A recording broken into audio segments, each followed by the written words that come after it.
Gracias, Antonio.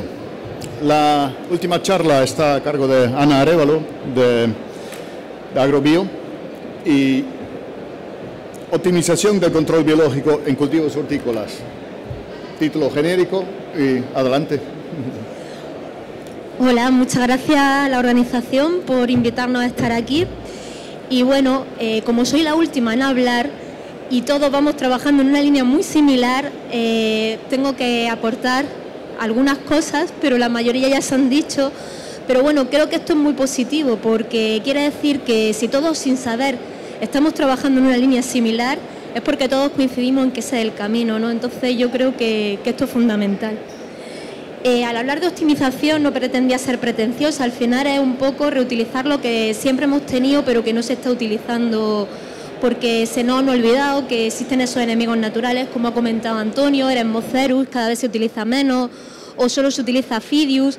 Y un poco lo que yo os quiero presentar hoy aquí es la última línea, la última tendencia que tenemos en la empresa Agrobio de trabajo, dentro de un marco de proyecto que tenemos un Interconecta Controlling. Llevamos 3 líneas de trabajo y eso es lo que os voy a presentar un poco, ¿vale? En general, todas las empresas productoras trabajamos en varias líneas básicas. La principal es la mejora de las producciones, ¿vale? Mejorar las calidades, mejorar los formatos de suelta, poner a punto nuevos insectos ante las nuevas plagas que puedan aparecer. También ampliar el control biológico a otras zonas, a otros cultivos, cultivos al aire libre, paisajismo, incluso forestales, ¿por qué no? A veces nos llegan con problemas de agallas en castaños que no tienen una solución y nos proponen que aportemos soluciones desde el control biológico, ¿no?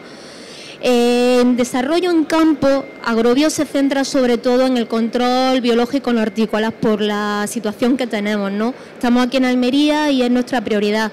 Pero muchas veces del conocimiento que obtenemos en hortícolas podemos hacer el uso de los auxiliares extensivos a otros cultivos como ornamentales o como frutales y otros cultivos al aire libre, ¿vale?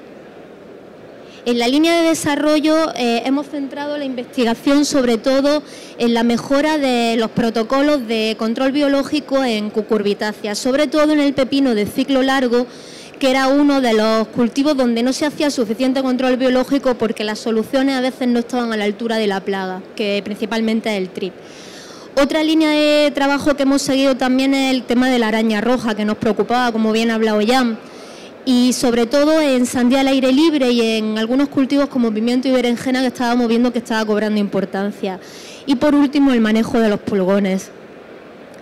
En el caso del pepino, lo que hemos visto es que las medidas estructurales son bastante importantes, no solo el manejo de las mallas para impedir la entrada masiva del trío a las explotaciones cuando los vecinos arrancan, sino también el uso de rollos o placas cromotrópicas. Esto es una cosa que en las primeras jornadas que dábamos de control biológico, allí en el año 2005-2006, se incidía mucho y a la gente se le ha olvidado. Se le ha olvidado que es bueno que haya aspersores, se le ha olvidado que es bueno poner placas, se le ha olvidado la importancia de las mallas, se le ha olvidado las dobles puertas que permanezcan cerradas. Muchos las tienen y las tienen abiertas con los aspersores obstruidos.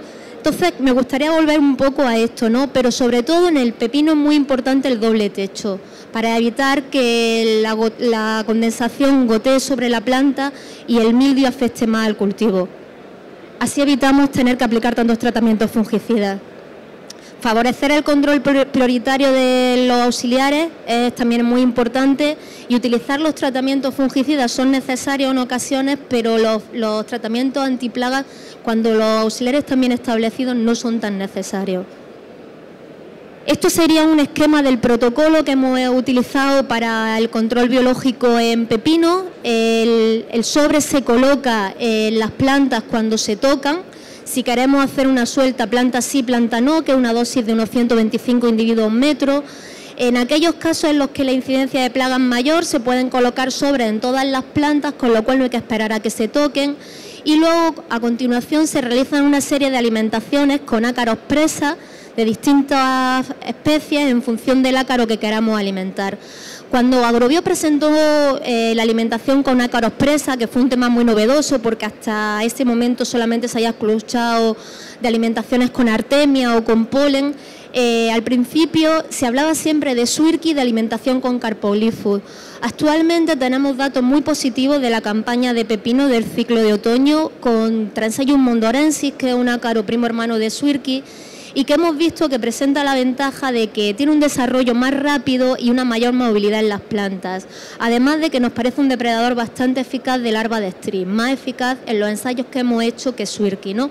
Entonces sí que es cierto que en los cultivos de pepino de plantación tardía, de mediados de octubre en adelante, nos parece más interesante la incorporación de mondorensis, mientras que para las plantaciones tempranas y los cultivos de primavera seguimos apostando por Swirky. La alimentación es un sistema muy fácil, simplemente consiste en que después de la salida de los ácaros del sobre se hace una suelta de ácaros presa en material suelto, una cucharadita en todas las plantas, y esa presa durante el invierno suele vivir 3 semanas que se tienen que ir reponiendo pues, en sucesivas alimentaciones. Un ciclo largo de otoño pues suelen ser 3, 4 alimentaciones, a veces pueden llegar a 5. La dosis que suele emplearse por hectárea son 20 litros de presa. Es un sistema muy económico. El mayor problema radica en la mano de obra de aplicar la presa, pero los resultados que se obtienen son tan positivos que los agricultores luego nos dicen que con lo que se ahorran de quitar fruto torcido por tris en mano de obra, compensan el coste de la presa, del aumento de la dosis de Swirky y de todo el follón que pueda ser alimentar, ¿vale? Deciros que es impresionante la cantidad de ácaros que se observan, como bien ha mostrado Antonio en el vídeo, y que esos ácaros, una vez que la presa se va agotando, se mueven muy rápidamente por toda la planta, haciendo un control de la larva de tris muy eficaz. En el ciclo de primavera, al principio no sabíamos muy bien si era necesario o no incorporar presa, porque aquí suele haber plaga y los ácaros no se mueren de hambre, como en el ciclo de otoño. Pero hemos observado que en primavera el hacer 1 o 2 alimentaciones garantiza poblaciones muy altas de ácaros en un breve, corto periodo de tiempo y un control de tris mucho más eficaz. Incluso en aquellas fincas donde hay entrada de tris, es interesante hacer estas alimentaciones. Esto es un ejemplo de un cultivo de pepino con manejo en control biológico con presa, y lo que podéis ver es que la planta ya está dando la vuelta, que ya está en la caída, que no hay daño por picadura de tris. Esta finca nos la dieron porque era la peor nave de todas las que tenían para el tema del tris en pepino. Este cultivo se plantó a finales de septiembre, decían que lo iban a mantener hasta abril y lo han alargado muchísimo, porque si os fijáis, ya no es solo que no haya daño de tris, es que la planta está más sana. Al estar más sana y estar menos tratada, está más vigorosa y se mantiene durante mejor tiempo el cultivo, sin mermas importantes de producción. Te permite hacer estrategias de poda que una planta enferma no te permitiría en esta época, y alargar el cultivo muchísimo. Esta finca está situada en plena tierra de Almería, en la zona donde está la comunidad de regantes de tierras de Almería. Esa zona es una zona de muchísima presión de plaga y los resultados han sido asombrosos.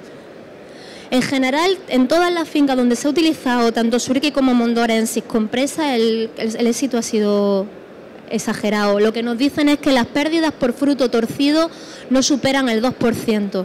Eso ya es un éxito, ¿vale? Es curioso porque generalmente las estrategias que usamos en hortícolas se trasladan a otros cultivos como ornamentales, pero la alimentación con ácaros presa la iniciamos en Holanda para alimentar los crisantemos. En crisantemo el problema también es tris, el cultivo aún no tiene flor y durante 8 o 10 semanas las plantas son muy susceptibles a sufrir daños por tris y no se pueden permitir, hay unos umbrales de daño muy bajos, ¿no?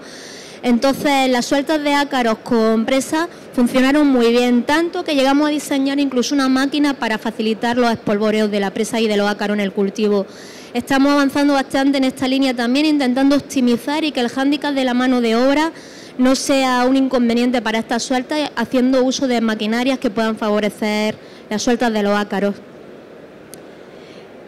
El crisantemo nos abrió otras plantas como pueden ser poinsettias, gerberas, donde también la estrategia con los ácaros presa ha sido un éxito, los rosales, y aquí empezaron a aparecer problemas también con la araña roja. La araña roja es un gran problema. No es una plaga secundaria, la mayoría de las materias activas registradas ya son resistentes.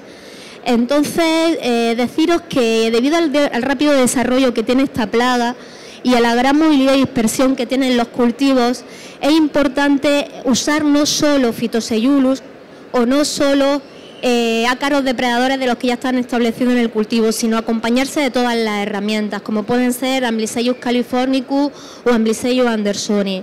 Nosotros hemos trabajado en esta línea junto con cooperativas de aquí, de la zona, como Vicasol, en un proyecto en el que hemos hecho ensayos con distintas especies de ácaros depredadores combinados con Phytoseiulus, y lo que hemos visto es que estos ácaros depredadores en general, cuando Phytoseiulus no responde bien por las altas temperaturas y las bajas humedades, suelen seguir manteniéndose durante más tiempo en el cultivo. Además, se permiten sueltas preventivas porque no necesitan la araña roja para alimentarse.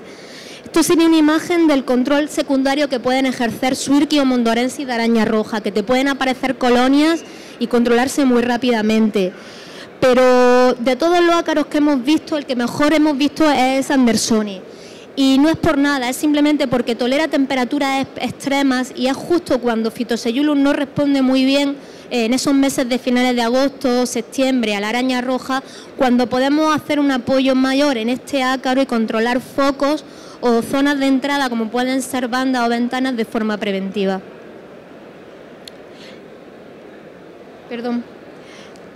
Tiene una gran capacidad de dispersión porque esta especie se seleccionó de árboles de la zona del Mediterráneo, entonces está acostumbrado a moverse rápidamente por grandes distancias. La ventaja que tiene el uso de estos ácaros en los cultivos es que favorece el que no se empleen productos fitosanitarios para el control de la plaga. El espirimecifen o la abamectina tienen plazos de seguridad para Phytoseiulus de más de 2 semanas y un nivel de toxicidad de nivel 4. Cuando se emplean estos productos, además de que la plaga ya no se controla tan eficazmente por el problema de la resistencia, impedimos que aparezcan enemigos naturales como la feltiela, que también está disponible comercialmente pero que nadie compra, pero que bueno, que en general es muy interesante porque simplemente con no tratar ya aparece. Y ahí podéis ver, por ejemplo, en esa hoja de berenjena un montón de pequeños granitos blancos como granitos de arroz, que son las pupas que hace la feltiela. La feltiela tiene la ventaja de que es una avispilla que huele y detecta los focos de araña roja, con lo cual el inconveniente de que el agricultor no marque bien los focos con este depredador de arañas no es tan importante.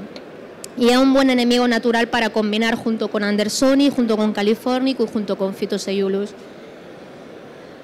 Y un poco recogiendo el testigo de Jan, y bueno, de Antonio y de Estefanía y de todos, deciros que el manejo del pulgón, sobre todo en ecológico, es otro de los grandes problemas, que no hemos centrado mucho en sueltas de Aphidius colemani y que solo con una avispa no se controlan ni todas las especies de pulgón ni todos los problemas que aparecen.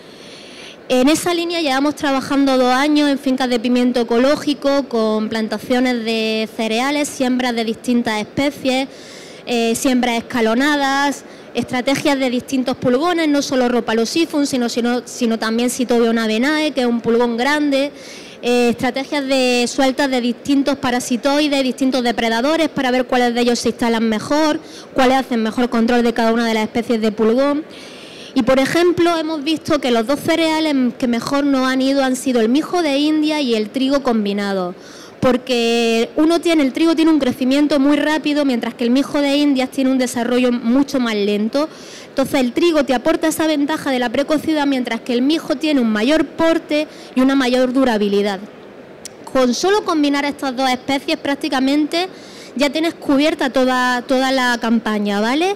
Y si haces siembras escalonadas, lo que consigues es que el cereal siempre esté en un estado de desarrollo óptimo para albergar pulgones beneficiosos. Los cereales hemos soltado, como he dicho, Cythobium, que es ese que se ve en la espiga, combinado con sueltas de colemani, también de Matricariae, y nos ha sorprendido que todo lo que hemos recolectado de momias es prácticamente para control de Myzus, sobre todo Matricariae. Todos sabéis que las sueltas comerciales básicas son colemani. Pues para Myzus, por ejemplo, el que mejor control hace, sobre todo en las colonias del Myzus persicae y su especie Nicotinae, es Matricariae.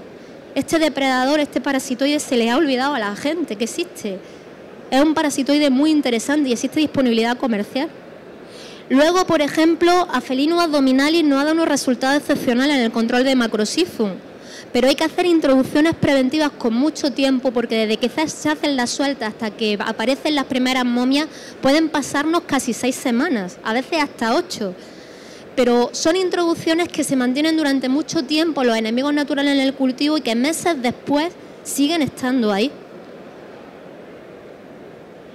No olvidaros de los generalistas, de los depredadores como las crisopas, soltarlas en una buena búnker cuando el cereal es como el que nos ha enseñado Antonio, o como el que yo he mostrado ahí, es muy interesante. Y también soltarlas a los focos, es fácil ver las larvas.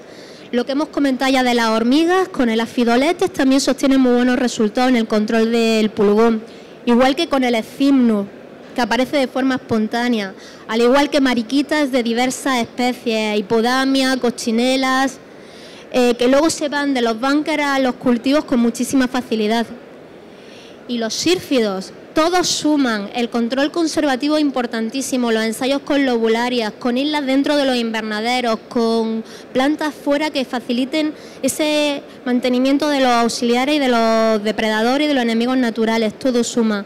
Un poco pues me uno a todo lo que han dicho mis compañeros y decir que esta es la línea de trabajo, que se diversifique, que se llegue a más cultivos y que vayamos en esta línea. Y eso es todo. Muchas gracias.